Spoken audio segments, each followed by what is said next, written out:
husbandos and waifus, I messed up really bad. And I'm so angry about it. So pretty much, I recorded this already. And this is a reaction and review of the Ice Blade Sorcerer Shall Rule the World episode number 4. The reason why I have to redo it is because on my OBS, I had settings for work. So I was giving somewhat of a tutorial for my work on how to use OBS. And I completely forgot that I had settings for that versus settings for me for like recording and stuff. So I have to redo it. So I'm just letting you guys know right off rip, I did watch this episode already. I did react to it, and it's pains because it was a good reaction on top of that. So nonetheless, guys, we're going to watch Ice Blade Sorcerer. So the last question of the day of the Ice Blade Sorcerer, I asked you guys if you wanted a harem in your fantasy world, and this comment actually made me laugh. The comment of the day goes to Rihan Thamira. They said, I would want a harem in a fantasy world, but not too crazy, like 4 or something. Like 4 is not crazy. That's a lot, man. 1 is a lot. Imagine 2, 3, imagine 4. So I thought that was crazy. But anyways, guys, this question of the day is, what isekai or fantasy world anime would you recommend to watch? Maybe I've watched it before, maybe I haven't already. Just let me know in the comment section below, and I'll let you know if I have or haven't, and if I am going to watch it. So anyways, guys, let's hop into this episode and reaction of the Ice Blade Sorcerer Shall Rule the World. Yes, a bunch of JoJo's Bizarre Adventure men like doing in the sauna. Dude, in the sauna, I can't even, if I wanted to, like, move that much. It's just too hot. I don't know how they're moving. See, I would like to say, because I know he's in the chat too, I would like to say that this is Mr. Ludi and me, but they're both buff. I'm just a big disappointment. Wait, hold on. I just realized this is supposed to be a high school, right? Why do they look like they're older than me? Why do they look like they're in their 40s? Like, look at this man. He looked like an old man. I just realized that now. See, okay, see, that's genuine reaction. I've watched this already, but I'm just saying, I didn't notice that till now. He's gonna work on some flowers. I also realized in this world, or in anime at least, I don't think I've ever seen frames where it's from the bottom. Usually I see it like hanging from the top, but here it's from the bottom. So I could even mistake that these glasses are upside down, or even that we could just like switch this around. But that any works. Warning. There is going to be some fan service. Wait, so I wonder why is it USA of all things? What does this have to do with USA? I just want to know. Oh, anime. And I just love that he questions like that he's seeing her dressing up in the room. I would have dipped already. I would have been like, I'm so sorry. But at least he's handling it with grace, you know. He's like, my deepest apologies. And that's what he says first. Oh, USA Usagi. Oh, I thought they were just talking about the United States of America. I was like, why? So awkward, man. I guess it would be awkward. I wouldn't be awkward after seeing some things. But you know, he's handling it properly, how he should have. Most anime protagonists would handle it super weird or try to be dodgy. He's handling it up front. I respect that. Okay, so this part confused me. She says, I wear much more grown-up underwear. And then his response is, oh, I see. That's wonderful. Does that even matter? I didn't understand that interaction. I don't know if it was a mistranslation, but it could be the actual translation, but it was just really weird, at least for me. I wonder how long it took for her to get over it, though. That's pretty crazy that they put that together, including like plants that are not in regular illustrated material. This plant here is able to sorcery, the Venus fly plant, or Venus fly trap. Is that what it's called? I wonder how, they probably use magic to like trick the flies to going into their mouth. Is something the matter? No, she's smiling. Nothing seems to be the matter. She seems elated even. People can't help keep their distance because she's like a person of power. That's completely understandable. It's kind of nice that Ray came into there not knowing who she really was until like later. Ray's just good at talking to people. And you know what's crazy? Ray is actually gonna read that book. He's very studious in his own way. Yeah, of course, Ray doesn't want to enter because he might have to show his skill. And he doesn't want to show his skill in actuality. Totally understandable. I don't know why she doesn't see herself as fit to be a rival to Amelia. Maybe she's not good at combat, but maybe she is. I actually hate everyone in this school that is not of the main cast because they're just like, ugh, commoner. Yeah, she wants to test her skill against Ray, especially after what she saw in the forest. They gotta shut the frick up. Like, they can do any better.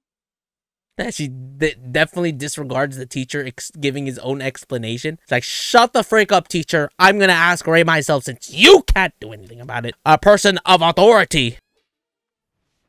Look at her going all out as Ray's just blocking each hit. Hey, that's what happens in the backwoods forest when you do all that training. So strong, so beautiful, so exquisite. Shut the frick up. Oh, this feeling of training. Blocked. So I don't know what that was. I don't know if that was just a reflex because he doesn't want to show his true identity, or if he did that because something actually triggered him to fall apart because he doesn't want to hurt someone, especially Amelia, because it seems like Amelia might be the love interest, even though he flirts with every girl in the school. See, look, Amelia's not having it. She's like, dude, you went easy. What is this? Why would she ask that openly in front of people? You would want to just be like, you know, I'm gonna ask him later, who are you really? I would ask that personally, not in front of a huge class during a display of like combat. He's gonna go, this guy's such a riot, dude. Look, Ray got a good group of friends. I always had a shisho of dance, but I've never had a shish. Well, yeah, I never really had a shisho outside of that. Did you notice how excited she got? Because obviously we know that his mentor is someone that she looks up to, but she doesn't know that yet. But she's probably just very fond at the fact that he has a mentor. It feels like heaven here. This guy, man, so annoying. I feel bad for this Brock looking character, light-skinned Brock that's thicker and built like Hermza right here. He's just always in the back, doesn't say anything. He just goes along with it. Everyone talks but him. Yeah, this guy looks like soapy water. It also looks like, I don't know if you guys ever like looked at vodka. It has like those little swirlies because it looks clear like water until you really look at it, and then there's like swirls and lines in alcohol. You know, at first, in the last reaction, I will say this because I thought this part was pretty hilarious. So when we see this guy that I forgot his name is, he's holding two swords. I thought he was actually gonna go Kirito on our boy Ray, but he doesn't. He obviously tosses the sword over to Ray. Mr. Aluminum bit. Oh yeah, Al Aluminum. Yo, he says his name so much, I would think that he actually is in love with Ray. Like, just admit it already, my guy. There's nothing wrong with you liking another guy, bro. Damn, that carried weight. Yeah, he realized he's not normally like this. He's riled up. I love that they're trying to, you know, they're giving you his backstory so you feel bad for Mr. Aluminum. But I just felt like his backstory, I don't know if maybe it's just anime only backstory and maybe the manga or light novel had more. But his backstory just seemed so shallow to me. Like, it's not that great. But I'm sure it's just to show that he wants to, like, even though this is his ambition, it gets broken by wanting to kill Ray. Oh, almost hit them. Went straight assed on him, dispelling that attack. Mr. Aluminum, let me teach you how big our world is. Look at Ray, ready for combat. Trained from the backwoods forest. Already knows. You must actually be a noble. You are some hidden bastard of one of the 3 noble houses. Let's go. Mr. Aluminum. I understand that heritage is very important to you. And you know what? This is one of those things where I'm just like, why is he knows firsthand. Mr. Aluminum knows how it feels to be treated badly. You know, like if you're treated badly, I don't think you'd ever want to give another person that same experience that you felt unless you're true scum. And that's why, even though he had that backstory to him, and even though he's riled up like this, even before he was riled up like this, I feel like he's kind of like an unforgivable character to me. Just because the mere fact that he wants to stoop down to other people's level to make them feel bad because they made him feel bad. That's true bully shit. So that's why he's unforgivable. Mr. Aluminum. Ray looked like he about to hit it out of the park. And that's with him without using his powers too. Yeah, get clapped, my boy. Mr. Aluminum. Yo, that was so eerie. When I thought, like, at first, when he was really gonna say something, that was so eerie. That's a great use of sound design, because it was kind of like a jump scare for me. That's so good. Dude, whoever's using that Conqueror's hockey is crazy. And these guys are all passed out already. Oh, she's passed out, I guess. So wait, so who's still awake? Okay, it seems like these two might be down and out, but Amelia and Evie are still up. Of course, because these two are really strong. So Subarashi! Subarashi! You! Now this made me so mad. Like, how could I have not known it was Professor Gray? And I was so mad because I gave Professor Gray so much praise. Like, in the last episode when she was like, I should be a better teacher, looking out for my students and all that. Pain! That reaction. You belong to eugenics. No sh. It's so weird, too, because I do like them crazy waifus as well. Truly impressive. Such a good actor, though, to make you think that she cares about her students. You know, I'm going to agree with her. Yeah, I agree with her. Mr. Aluminum is pathetic trash. He's an idiot. I agree. Oh, no. So she's still in... It seems like she's still in the lower tier of eugenics because she wants to go up a rank, I guess. But she doesn't seem to know, like... She doesn't know who he is, which is great. She just thinks he's just a very smart student. That confidence when he says that, he's like, please be prepared to lose an arm or two. He said that with such conviction, like it's gonna freaking happen, which I'm with Ray. Damn, that must hurt. Like having your brain open as you're awake. I like how he just did that, and she's like, whoa. Wait, how close were they from each other? Were they close to each other? I couldn't tell. No, they were not even that close. I don't know why she backed up like that. Like, yeah, let's make her think. Let's make her think that he's only good at close quarter combats. Yo, he's dodging all that.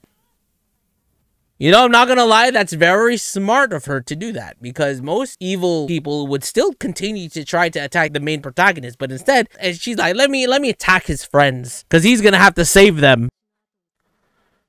So he knows. So this is one of those moments where he has to reveal who he is, which is so hype.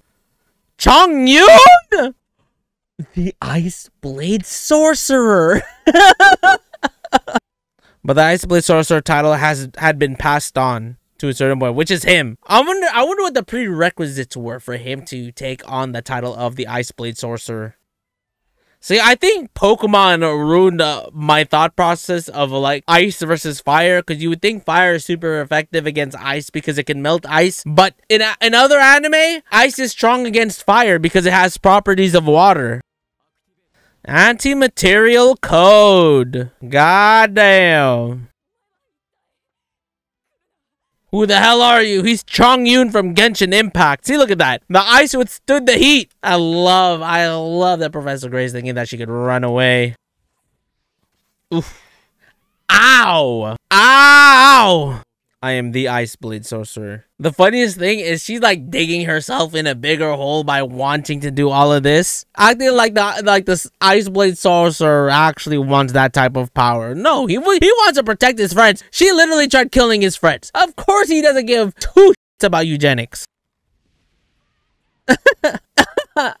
Really tried. He is truly a monster. He's so kakoi, bro. But then the strongest, I don't remember this, but then the strongest of the 7 Grand Sorcerers. So he is the strongest of everyone. Now I thought this part, she made it sound like something super epic was gonna happen after this. I thought something was gonna light up. And I was like, that's it? But then I did not expect that. I was like, God damn. And this is not even her final form, so she's going to get her final form. She becomes hotter and turns into, I was gonna say Bible Black. Death Note, there you go. I mean, I guess. Oh. Okay. The reaction of this. I was technically just reviewing it throughout since it's the second watch through of me doing this. Well, hope you guys enjoyed still. I'm sorry it's late. It's because I messed up like this. I'm so mad. I'm so mad.